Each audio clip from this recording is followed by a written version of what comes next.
Good afternoon, everyone. My name is June Casey. On behalf of the Harvard Law School Library, I'd like to welcome you to today's faculty book talk.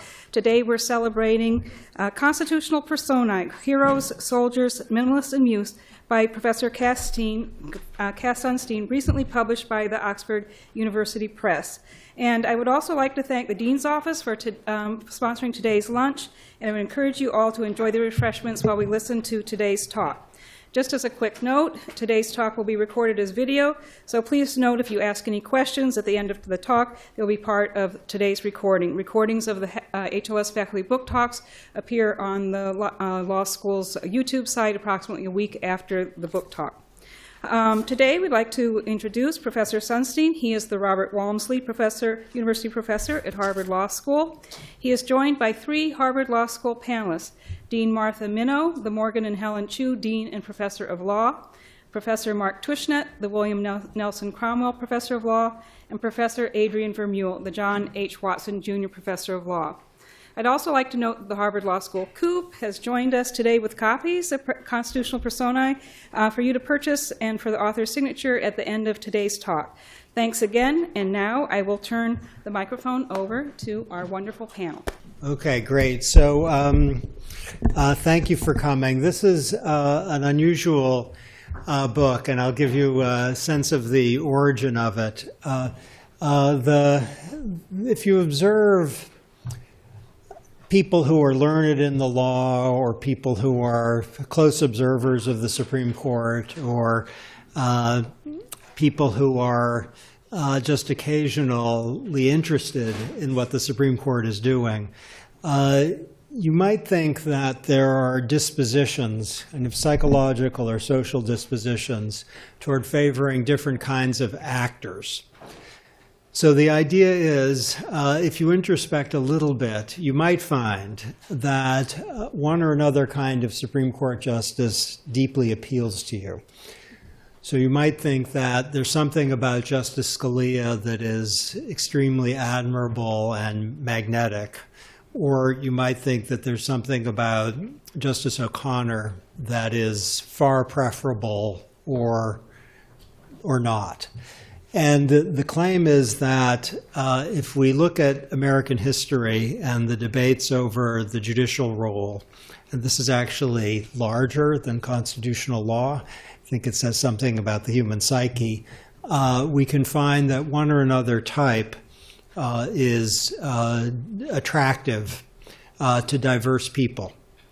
And my suggestion, which is really a unsupported empirical claim, but I want to make it plausible, is that many of our constitutional debates are kind of unremittingly epiphenomenal. That is, they are derivative of attachments to one of four identifiable types. So there are standard debates about the role of the text, the importance of the rule of law, the attraction or not of originalism, the role of democracy that animate constitutional theory. These are with us today with our new Supreme Court nominee. My suggestion is that behind them or predating them, there are kind of four iconic kinds that are dominating perspectives. So that's Earl Warren, a hero, and I mean the term hero to be actually and improbably neutral. There can be heroes who are admirable and heroes, in my sense, who are abhorrent. Heroic decisions are large and big and bold. They involve, just as I'm defining them, invalidation of acts of Congress and state governments. So protection of freedom of speech in the Brandenburg and New York Times against Sullivan cases, those are iconic, heroic decisions. Brown against Board of Education is probably the defining heroic decision. The recent same-sex marriage case is heroic, so too the sex equality decisions, at least heroism emerged. So you can think of a hero as at the opposite pole from a soldier who follows Oliver Wendell Holmes's suggestion, if the people want to go to hell, I'll help them. It's my job. A soldier is opposed to the hero on the ground that the appropriate role for the judiciary, outside of maybe very extreme cases, is to be respectful of democratic processes. And there are some theories why that might be the case, but I'm suggesting that the appeal of the soldierly persona, for many people at least, predates the theories, which have a kind of ex post justificatory character. The New Deal court after 1936 was very soldierly, upholding minimum wage and maximum hour legislation. Chief Justice Roberts occasionally plays the soldier, as in the Affordable Care Act case. In the context of guns, it's Justice Stevens who's a prominent soldier, and insofar as the court upheld anti-discrimination laws against various challenges from the standpoint of congressional power, it was being soldierly. I think it should be clear just right now that there's no inconsistency in being a soldier on a Thursday and a hero on a Friday. Justice Brennan was that. So too Justice Scalia, where the theory of interpretation, two different ones, produced a lot of heroism for both of those two figures and also a lot of soldiering. Okay, minimalists, and I think Judge Garland is mostly this, favor narrow decisions and shallow decisions. So they favor narrow decisions that are tethered to the particulars of the controversy at hand. You could imagine an affirmative action decision which avoids soldiering, doesn't say universities can do whatever they want, that's the soldier's preference, avoids heroism in the form of a large principle of, let's say, colorblindness, but says that the validity of affirmative action turns on the particular context, and that would emerge in a decision which is tailored to this affirmative action program. Shallowness means respectful of a wide range of theoretical commitments and abstracting from, let's say, large accounts of what the free speech principle or the equality principle or the commander-in-chief authority are about, trying to produce a decision that can attract respect from people who disagree on foundational questions or have no idea what they think about foundational questions. Justice O'Connor, following Justice Frankfurter, I think is the great minimalist in American constitutional history who went toward narrowness and shallowness in many of the hardest cases. Okay, so in a sex discrimination case, the goal would be to be very case-specific and not pronounce broadly about the sex equality principle. In a free speech case, it would be not to do what was done in New York Times against Sullivan and to announce broad principles about libel law and free speech, but instead to say, what did the New York Times say exactly here? And is it possible to rule on the First Amendment issue in that context and not to say much about others? Okay, the mute we're not going to see a lot in constitutional law for obvious reasons. And by muteness, I don't mean a justice who doesn't ask questions in oral arguments. I mean instead a pattern of trying to say not something narrow and shallow, but nothing at all in the context of an intense constitutional controversy. For a long time, many people, and I confess I was one of them, thought that muteness was the right approach to same-sex marriage. And Alexander Bickle's embrace of the passive virtues is part of the, maybe the defining plea for muteness, where the court doesn't legitimate, it doesn't strike down, it just says nothing. I think there's a good argument that on some of the frontiers questions involving privacy, the Fourth Amendment, and technology, post-Snowden, that there's a good Frankfurterian argument for muteness, where the Frankfurterian argument could take, as in, I think, Frankfurter's own mind, a respect for the limited social capital of the Supreme Court and its need to husband that resource, but could, maybe more plausibly in my view, have a different foundation, which is about judicial humility in the face of empirical and some moral questions to which judges don't really have reliable answers, and that's a reason to say nothing at all. Okay, so the usual debates about issues like sex equality, freedom of speech, abortion, have a stylized form. One thing I'm hoping is that the stylized arguments that you're about to see in very crude forms will, after the next 3 or 4 minutes, just be so familiar that they will replay themselves in your legal careers time and again, and you'll just be able to spot them. So the heroic view, whether it's from Justice Scalia or Justice Marshall, is that the soldier is cowardly and too timid and unwilling to take constitutional principles seriously, and the failure to provide protection, let's say, for criminal defendants is a reflection of faux humility. That is, soldiers are actually timid. And that's something that Justice Scalia particularly abhorred. Soldiers say to heroes that they have the vice of arrogance, that their own account of constitutional meaning is actually sectarian, whether it is dressed up in historical or moral clothing, and that the need to respect democratic pluralism is an overriding imperative for a judiciary in the diverse society. We could see that certainly in the 1920s, the attack on the Lochner Court.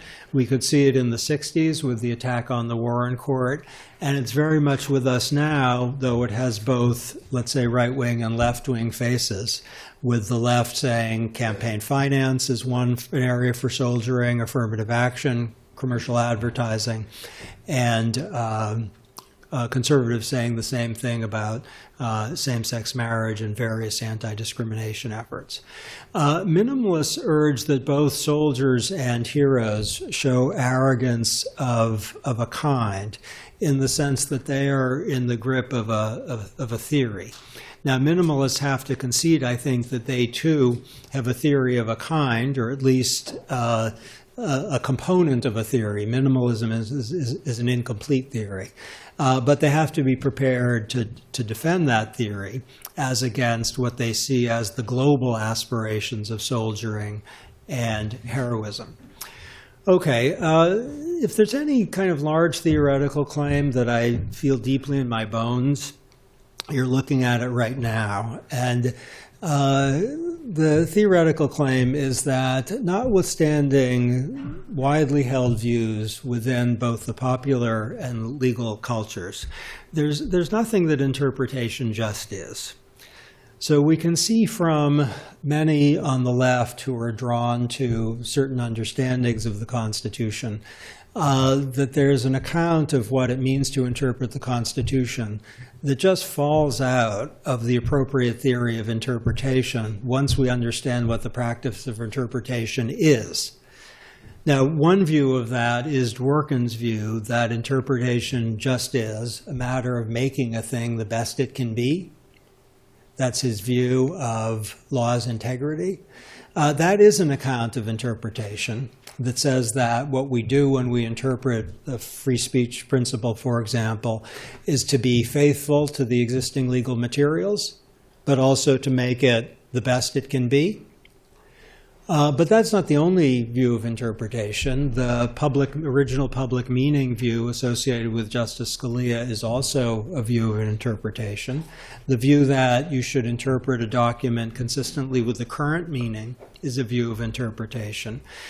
We need an account of interpretation which doesn't just rely on conventional understandings of the term, but which is, as Adrian Vermeule more than anyone else has explored, is institutionally sensitive and as Dworkin, I think, has rightly shown as well, is normatively invested, which is to say that we need to create an account of interpretation which depends on our own view of something like decision costs and error costs. Okay, now with those views in mind, we are prepared at least to sketch the ingredients of an argument for, or at least a specification of the occasions for, minimalism. The argument would be that the right attitude toward constitutional law is like Burke's attitude toward political change, and I'm just relying on kind of a very simple version of Burke's views as standardly attributed to his reflections on the Revolution in France, where he is critical of the notion of a priori reasoning and much more sympathetic to the idea of incremental development that sees traditions as a kind of heritage. Now, that wouldn't be the right attitude for all times and seasons. You could imagine a legal universe, let's say South Africa, maybe in the immediate aftermath of the fall of apartheid, where something more like heroism or soldiering might have an appeal, depending on your assumptions.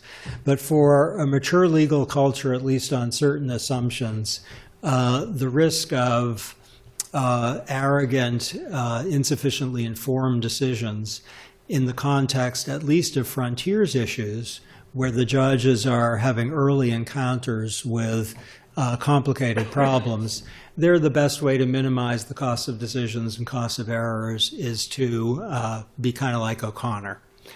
And the suggestion is that in a stock of cases that typically are the fare of the Supreme Court, that is frontiers issues on which reasonable people disagree, there's a good argument for narrowness and shallowness.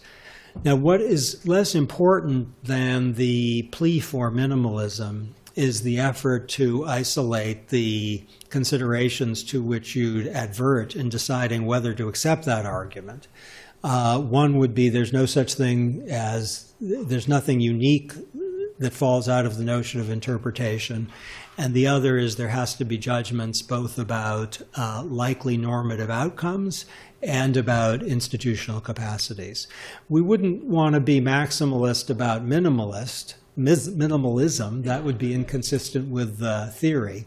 We'd want to be minimalist about minimalism, acknowledging that there are contexts where width and depth are earned. The only suggestion is that's not what it's usually like on the Supreme Court. Okay, if you look at the rule of law, freedom of speech, self-government, and the right to vote, and due process as they're lived in the United States, I think there are two very remarkable facts.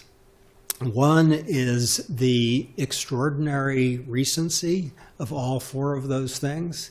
If you looked at the rule of law, freedom of speech, self-government, the right to vote, and due process as they were understood in, let's say, 1950,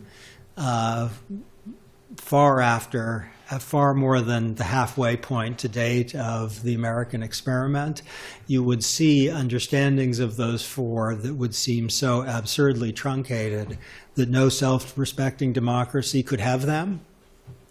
And the development of those four into their modern incarnations is a product of some interaction between cultural movements and minimalist decisions from the Supreme Court.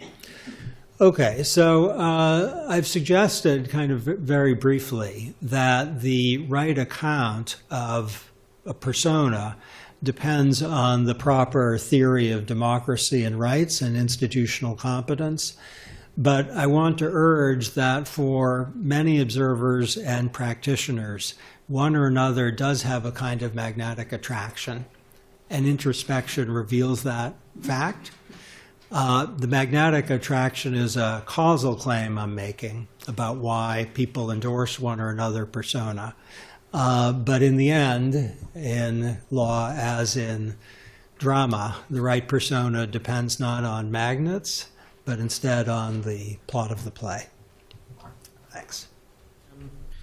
Thank you so much, Cass. I found this idea fascinating and intriguing ever since Cass started working on it. I think it's a wonderful wonderful notion. I'm just not sure what sort of a notion it is, so I'm left uncertain about the personae, and I have a set of puzzles about them that I want to start with, and then I have what I think is a constructive idea that at least helps me understand what we're getting at when we talk about constitutional personae. So here are three puzzles about it. I'm not sure whether the personae are causal or in their own right or just epiphenomena. That is, sometimes Cass, especially in the book, less so in the talk, speaks as though the personae just fall out directly from a theory of interpretation and they're epiphenomenal in that way. Sometimes the idea seems to be that the personae antedate the theory and indeed may cause the judge to adopt the theory. That is, the fundamental prime mover is attraction to a persona, and then the judge adopts a theory that allows the judge to express that persona. And I don't know whether these are different mechanisms that operate in different circumstances or why. So that's one puzzle. A second puzzle is I can't tell whether the personae are or are not sort of consciously and willfully adopted. This is related to the first. So sometimes they seem to just sort of follow naturally. Sometimes they seem like a strategic choice. At one point, Cass discusses the possibility that the personae are rhetorical devices. I think that's an important thought, and I'm going to return to that when I give my constructive suggestion. A final puzzle is I can't tell whether the personae are or are not defined independent of actual behavioral outcomes. So some of the personae seem to be defined in terms of what judges actually do as opposed to what they express in their opinions. So the hero seems to be defined in terms of invalidating statutes, the soldier in terms of upholding them. But some of the other personae aren't defined behaviorally that way. The second-order soldier may or may not invalidate.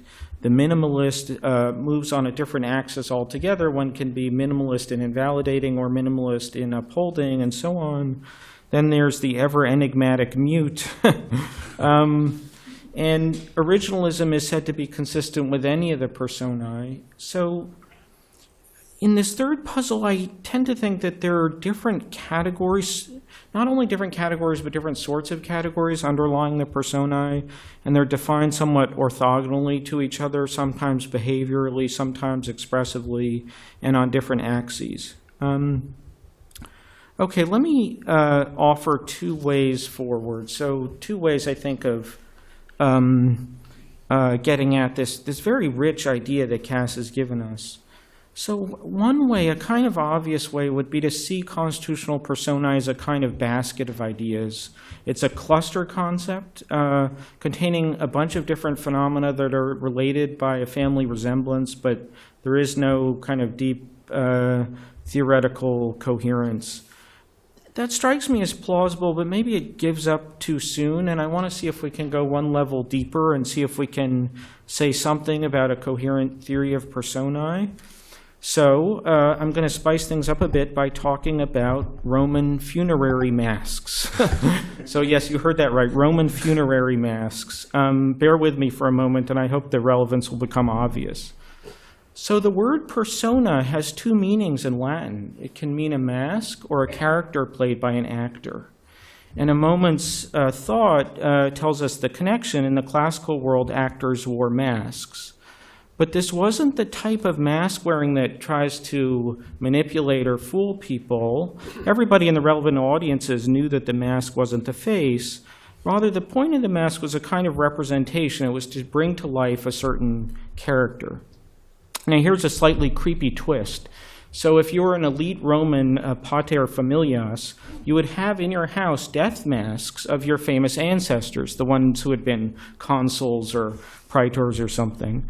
And at your own funeral, your family would hire actors to wear the death masks of your ancestors, to walk around, go on a stage, speak as though they were your ancestors, to boast about their accomplishments, and to praise you as a worthy successor to them. So talk about family resemblances. I want to suggest that the constitutional personae are like that. They're like Roman funerary masks. So they are masks that everyone knows to be masks that are adopted for ceremonial, ritual, and legitimating purposes or functions. So it's not quite right to call them rhetorical or literary devices, because that might suggest devices that affect the audience behind the audience's back without the audience understanding that they're being affected. I don't think it's like that. I think the personae in the Roman funeral mask are understood by all to operate in a certain way, and the way they operate is they bring to life a praiseworthy ancestor or a praiseworthy value. They bring to life our ancestral commitments, if you like, and they legitimate what the judge is doing by reference to those ancestral commitments. So, the commitment differs according to the persona. So it may be the rule of law. The soldier mask is like the rule of law, the constitutional principles of justice. That's the hero. I have no idea what the mute is not saying, but you get the picture. The point of the masks is to ritually legitimate the judge by reference to a value that's widely seen as praiseworthy. I think an advantage of this conception is it resolves the puzzles I laid out. So the personae are deliberately adopted, but they're not strategically adopted. They are ritually adopted. They're not either causal or epiphenomenal. They're constitutive. They're constitutive of a certain ceremony that's carried out for certain purposes. And I think it explains why it's perfectly okay for the judge to don one mask on one occasion and a different one on another. So I'd encourage us to think about the personae in ritual and indeed sacramental terms as a mode of legitimation for judicial decisions. I throw that out as just a way of getting at the many fascinating puzzles raised by Cass's fascinating concept. Thank you. That was fascinating. Well, ever since Professor Sunstein started on this project, I have been fascinated by it as well. And I also have wondered, but what kind of thing is this? And my suggestion is that it's a form of virtue ethics. So virtue ethics, in contrast to utilitarian or deontological ethics, identifies praiseworthy, just in Professor Vermeule's formulation, praiseworthy conduct, ways of being in the world, instead of abstract theories. And actually also often looks at kinds of people and kinds of acts. Aristotle, of course, focused on character traits that could be nurtured and taught, and is the touchstone for modern virtue ethics. There are many different versions of modern virtue ethics, but I think none that actually take the path that Cass has identified, and I offer that to you as a place to locate this project, Cass. That is a kind of virtue ethics that holds up models of ways of being, whether it's naming individuals or types of character. And I think that there are lots of reasons why this is a desirable way to think about how to govern conduct. So much of the abstract theoretical approaches, deontological, utilitarian, don't come to grips with the practices, or they are manipulable, which is another way of saying the same thing, that their level of abstraction doesn't actually come down to brass tacks. Another is they don't have the psychological grip that the aspirations of living a life worth living, being a kind of person may have. A third is, let's be frank, we're all so good at criticizing. Lily Tomlin says God created language to meet the deep human desire to complain. I mean, there's a lot to that, and we're really, really good at it. It's harder to actually turn the positive. And I think that virtue ethics is a way to do that. And like the case method, concrete details really help. And this approach, this persona approach, seems to me very promising. In that mode, I was struck, rereading the book just this week, by a connection with biography and letters of George Washington. George Washington is someone who also thought a lot about personal traits and thought about how to aspire, what kind of person he wanted to be. one of the biographers says that what made him great was not just that he was very tall, which he was, but he had this project of trying to conform himself to an ideal type of character. And so he engaged in a kind of moral striving throughout his life. And how different that is from contemporary child rearing in many households in the United States, where we actually see opinion polls of parents. What is it that you want your child to be? Happy is number one. Successful is number two. Some idea of the virtue of what kind of person is not really part of the response, the vocabulary. There's an attenuation of a kind of language about character that I think is problematic, and in particular doesn't develop the notion of governing yourself, which was the preoccupation that Washington had. He says all over his letters, I'm a flawed human being. How can I govern myself? How can I become better? And I think that's a very interesting way to think about the job of a judge, because the judge is governing but has to be governed at the same time. I think there are drawbacks to virtue ethics that may actually be related, unfortunately, to this project. One basic concern is that it is self-centered, or that it doesn't have a kind of generalizability. And that's related to this intuition that I think Cass rightly has, that people may actually be drawn to different roles and different persona at different times. And I think that Adrian's offered an interesting way to think about that. It's like a repertoire of roles that are appropriate for different occasions. But we're missing that understanding of what is that larger context that will avoid the strategic uses. And I think that that's a danger with virtue ethics, and that's a question that I would raise here. I also think that we might learn something about that by thinking about the context within which the roles are played. So I see some people here were also yesterday at the presentation about the Italian Constitutional Court, brand new book out that actually for the first time translates into English some of the opinions from that court. A member of the court was here and several scholars. And one of the things that came out very clearly was that that court understands itself very specifically as relational. And its relationship to the legislature and its relationship to other branches of government is, I've never heard judges talk quite that way. And that the relationship among the justices who all sit together as a body in every case, that's an example of context. And it might be a way to think about what is outside the selection by the individual judge about the persona. A comparison with other actors like lawyers. Lawyers often think about what kind of lawyer am I going to be? Am I going to be a heater who heats up the action and says, this is really urgent? Am I going to be a cooler that says, yeah, there are problems, but we'll be able to manage it? There might be some comparative persona studies in your future. I would just close by saying George Washington himself thought of his life in terms of a theater in which we all play parts. And he had in his own mind several role models. One was Roman. Cato was one of his role models as a virtuous Roman, not only for his military strength, but for his self-command. Cincinnatus, a farmer who left the farm to go to the army, but then went back to the farm. That was very, very significant in Washington's own view of his life. And then some more abstract ones, the patriot, the father.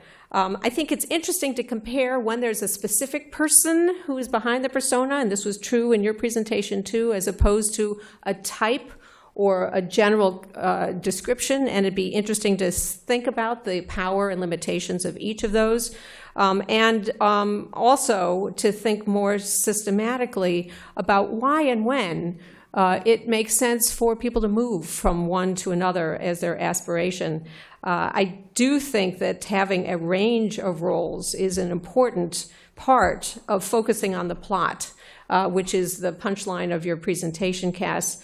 And it's not that we only play one role in the plot, particularly if you're a judge. There are many, many different plots, many, many different stories.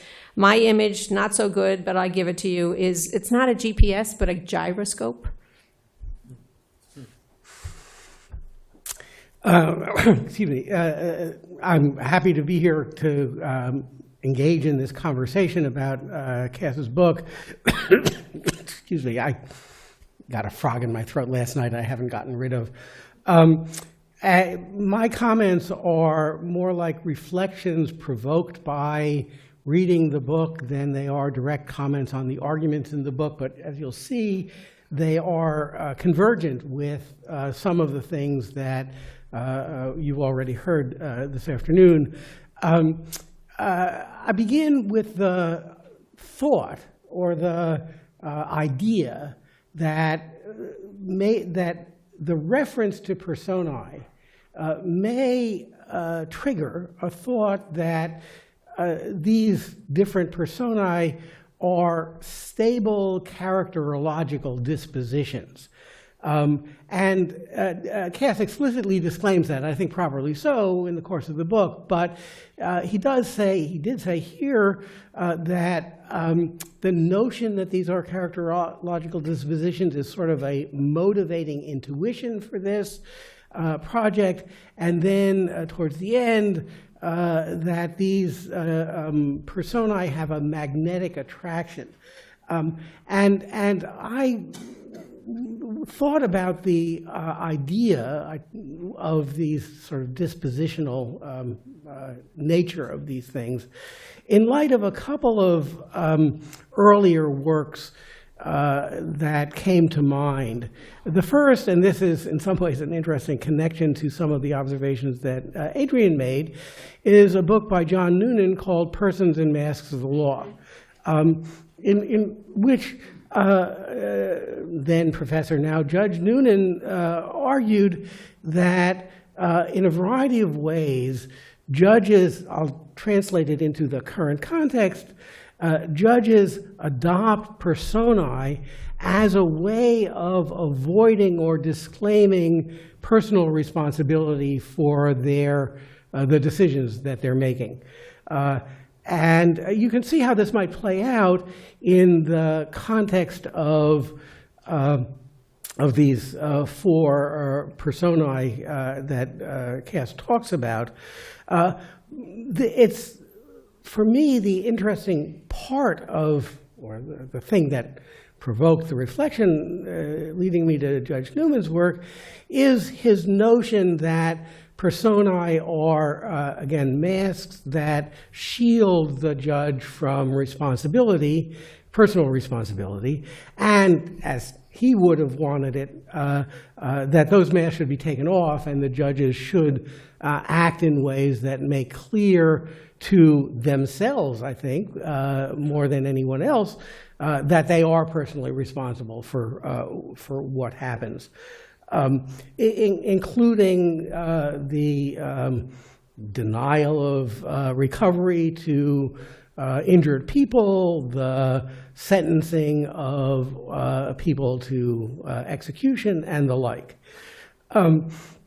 Now, this denial of responsibility idea then led me to think about an earlier work, also in a tradition dealing with I would say now characterological dispositions, Jerome Frank's Law in the Modern Mind, in which, through engaging with psychoanalytic theory, to which he was quite attracted and which I find quite attractive as well, Frank ended up by describing Oliver Wendell Holmes not as a hero, which is what he was here, but rather as the fully mature jurist.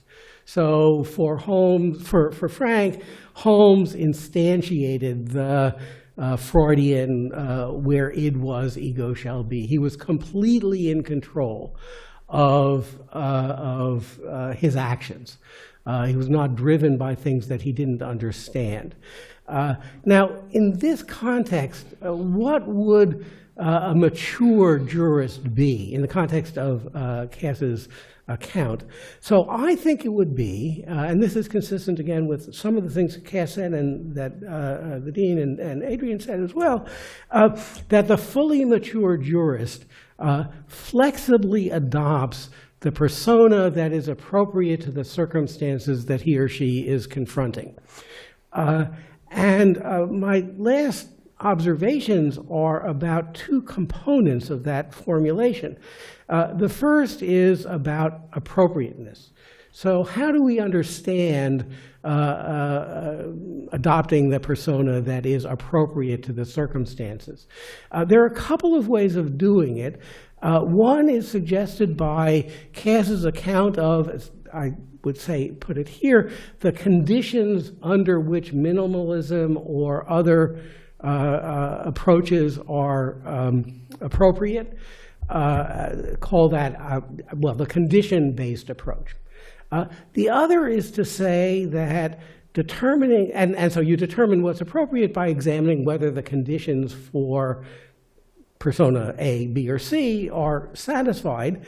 The other approach would be to say that determining appropriateness is a matter of judgment. And we don't have conditions that can tell us when somebody is exercising good judgment or not. My own view is that in the legal academy, I'm not familiar with discussions in other contexts, the notion of good judgment is severely under-theorized, I guess is the way to put it. And one of the things about it is, and this again gets to the personae point, is we as lawyers, actually know good judgment when we see it. Or maybe even better, again, in this context, we know people who have good judgment when we see them. That's the sort of line, is this the kind of person you would go to for advice about an important life decision? So it would be very useful, I think, in addition to thinking about conditions for appropriateness, to think about exactly what we mean when we talk about somebody having good judgment. And then my final observation is about the flexibly adopting the appropriate persona, and it's about the flexibility point. And in some level, it returns to Judge Newman's concern about personal responsibility, because one feature or side effect or something like that of flexibly adopting one and then another persona is that it raises questions about your candor, the judge's candor, in adopting that persona under those circumstances. And one of the virtues that we think is appropriate for judges, it may not be an overriding virtue, but it's a matter of concern, is that they be candid. And so it could be that Frank's fully mature jurist understood, in light of these ideas about flexibly adopting personae under appropriate circumstances, might reproduce the problem that Judge Newman identified of judges acting in ways that allow them to disclaim responsibility for their own actions. Okay, those are great comments, and there's really a lot there. I'm just going to get at one point, which I think all three are after, and Adrian signaled right off the bat, which is what is this a tale of? What are the personae about? Are they motivations for things, or are they artifacts of things? Do they predate what constitutional law ends up looking like, or do they follow from a theoretical position, something like that? So that's what I'll get at. It relates to the virtue ethics point and the point about judgment also. Okay, so here's the idea that they're a class of people, and every human psyche has this in it, who loves the phrase, if the Constitution means anything, it can't be that the government can do that. John Hart Ely dedicated his great book on the Warren Court in the following way: you don't need many heroes if you choose wisely. That's a tribute to the heroic judicial role as instantiated by Warren. Ronald Dworkin described the Supreme Court as the forum of principle in American government. There are certain types who, at one stage in the remembered past, thought of Marshall and Brennan as kind of the bright stars in the firmament, and I think actually their psychological space is now maintained by Thomas and Scalia. Even though they are, ideologically very different, they are persona-like exactly the same. The big, bold stroke, where for Thomas it's the administrative state has to fall, and for Brennan and Marshall it's that capital punishment goes. There's something about that that has a real pull for a certain psychology. There are others for whom Frankfurter and O'Connor look like the kind of quiet, but they're the stars. And there are people who think, oh my God, what could be worse than that? And what I want to urge on the magnetic attraction is that often, and this is speculative but I believe true, the theories that develop from the attraction are epiphenomenal. They're after-the-fact justifications. That's not the whole story, of course, but that Ely's and Dworkin's account have something to do with the psychological pull of the judicial persona which they are respectively defending. And those who like the soldier, there's something very similar happening. So that's at least part of a response to, I think, all three. Adrian's right, though, that at times I say that the right persona falls out of a theory of interpretation. Now, as a normative matter, that is true. Not as a matter of the sociology of judging, but as a normative matter, it's true.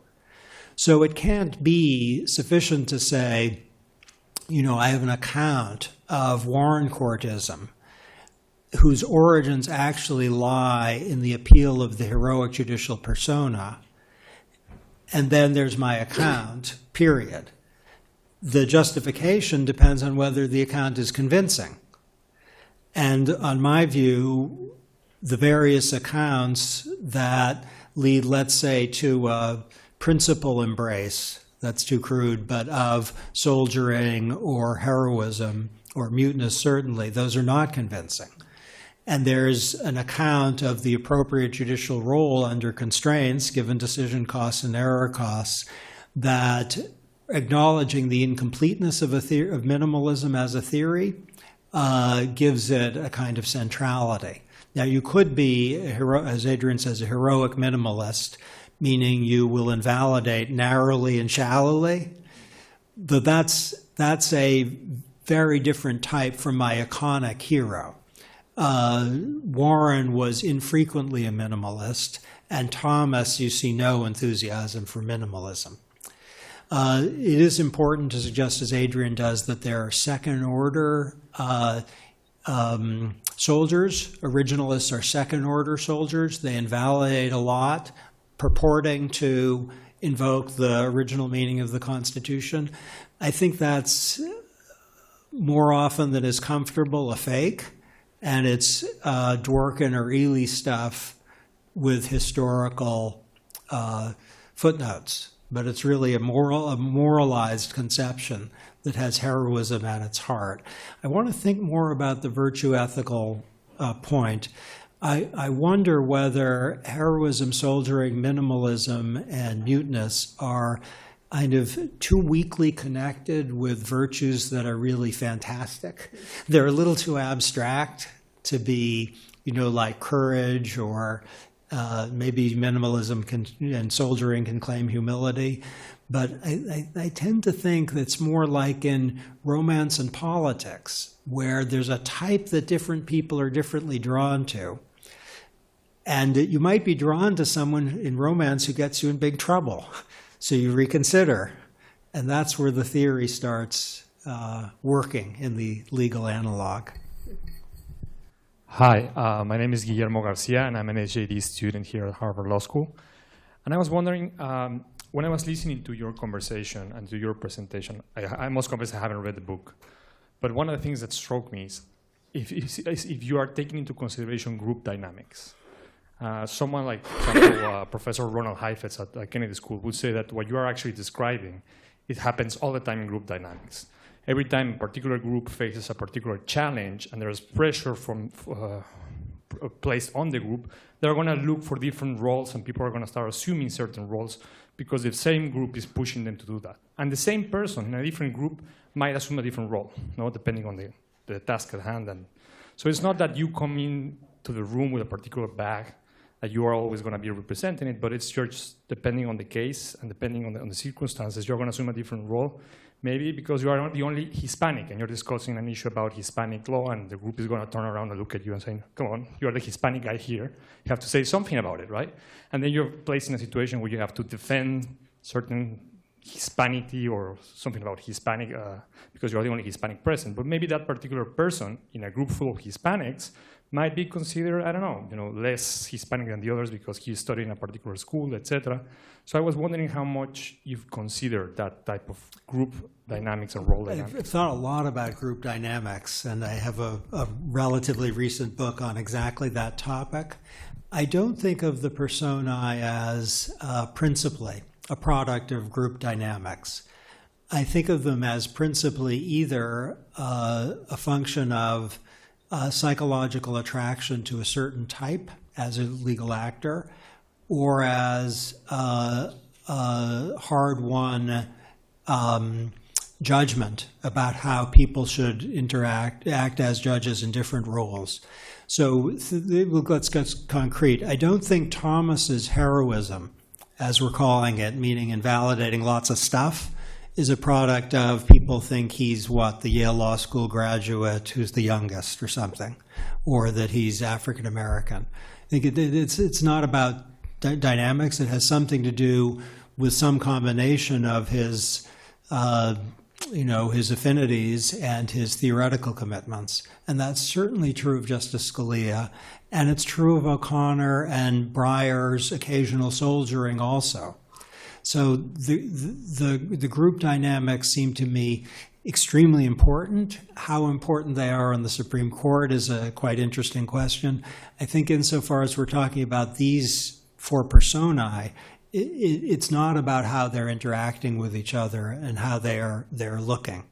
I have a question that I think is a little less theoretical, and I have a question about the anti-canon. If you think about a Korematsu or a Plessy or a Dred Scott, and in a sense, I suppose it's minimalist in as much as the government wanted to intern Japanese Americans, and so the court's role of minimalism is to let that stand where appropriate. No, that's soldiering. Okay, so can you talk about where of the types the anti-canon would fit? Okay, so Plessy against Ferguson is soldiering. It's not minimalist soldiering either. It's soldiering full stop. So Plessy against Ferguson says, you want to engage in racial segregation? So be it. Korematsu is a form of ambivalent soldiering. Ambivalent in the sense that Justice Black's opinion, you can tell he was not, saying if the people want to go to hell, I'll help them, it's my job, but under the very difficult circumstances, we'll allow this to go. So what counts as an anti-canon is actually a super interesting question. There's not always a consensus on this. Committed soldiers might think that Plessy and Korematsu are fine. They're maybe not the things that bring the biggest smile to the soldier's face, but they are an honorable exercise of judicial deference in the context of what soldiers, I think, would rightly say is a legitimately ambiguous constitutional provision. So I think it's probably good to make a very sharp distinction between soldiers and minimalists, where a soldier thinks uphold what the democratic process does, and while a soldier could be upholding this particular thing and bracketing the question about other things, which would be kind of minimalist soldiering, soldiers as a breed want to uphold stuff. Now, it's interesting, there's no one on the Supreme Court who's a consistent soldier right now, as Holmes was. But we might be able to make more progress than I did in the book by thinking of domains where soldiering is particularly attractive to certain types, like let's say the conservative skeptics about the Warren Court might take things that are candidates for you for the anti-canon and say, no, that's honorable soldiering in the face of an ambiguous constitution. And liberals are certainly soldiers with respect to the Affordable Care Act, the Violence Against Women Act, a wide range of things that Congress has tried to do under the Commerce Clause and the 14th Amendment. And liberals embrace soldiering with respect to campaign finance and restriction of commercial advertising. Now, the question is calling liberals soldiers there, is that a helpful thing to do? I think so. It's their self-presentation as democracy, democracy, democracy. Is that merely a rhetorical bow of a stylized sort in the view of the fact that liberals tend to be okay with striking down bans on same-sex marriage? They don't like the anti-canon.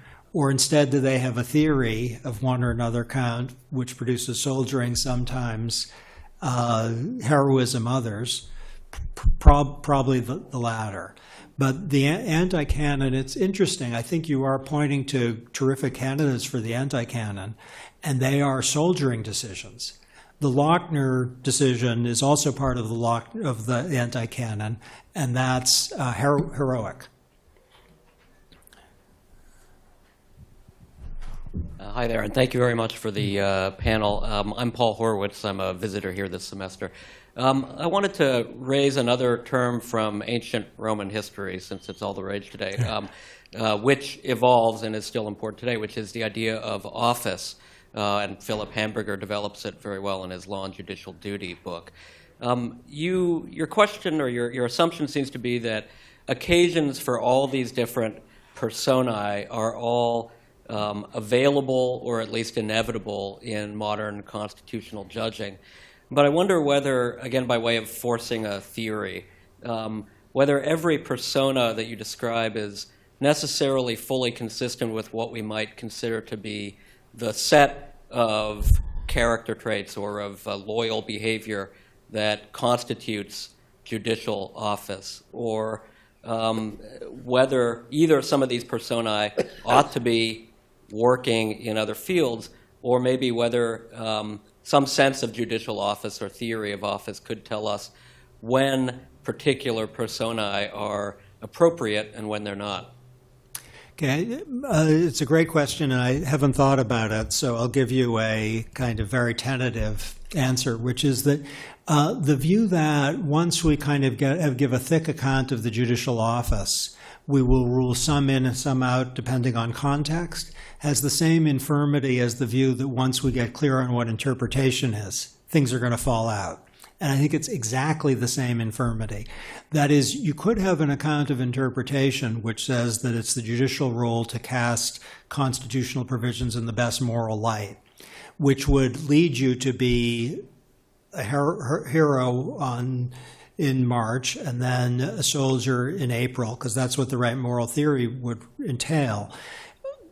But it would be completely open for the skeptic about that view to interpretation to say no, interpretation is a matter of uncovering the original meaning, which would lead to reversing which way you go in the different months. And I think that debate is tractable only once we decide that the right theory of interpretation comes from not the word interpretation, but from a fully normativized, which is to say external account of what the right view is. And I think exactly the same is true for office. One more? Okay, we're almost out of time, so I'm going to invite you all to join the coop at the back of the room and join the conversation and buy a copy of Constitutional Personae. I have to admit that when the announcement came out about Judge Garland, I immediately reached for my desk copy to read it. And I welcome you to do the same. So thank you very much for joining us today, and let's thank you.